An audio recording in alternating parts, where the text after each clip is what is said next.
কাজে বন্ধু যেন হয় আখিরাতের সাথী। বন্ধু হবে কিসের সাথী? বন্ধু হবে আখিরাতের সাথী, বন্ধু হবে জান্নাতের সাথী, বন্ধু হবে নেক কাজের সাথী। ঠিক আছে ইনশাআল্লাহ? নেক কাজের।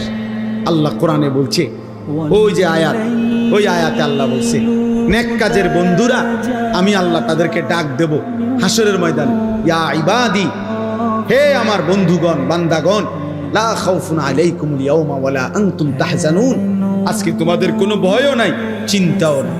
এরপরে আল্লাহ বলবে উদখুলুল জান্নাতা আনতুম ওয়া আজওয়াজুকুম তুহবারুন। বাহ!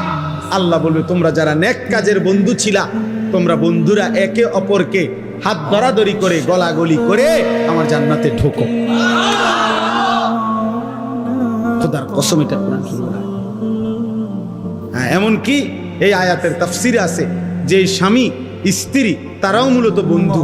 যদি তারা একজন আরেকজনকে নেক কাজের সহযোগিতা করত, স্বামী স্ত্রীকে নামাজের জন্য উঠাইছে, স্ত্রী স্বামীকে নামাজের জন্য উঠাইছে, স্বামী স্ত্রীকে নেক কাজের দিকে ডাকছে, স্ত্রী স্বামীকে নেক কাজের দিকে ডাকছে, এরাও বন্ধু। আল্লাহ তাআলা বলবেন এই স্বামী স্ত্রী তোমরাও খুশি খুশি গলাগলি করে হাত ধরাধরি করে তোমরা জান্নাতে ঢোকো।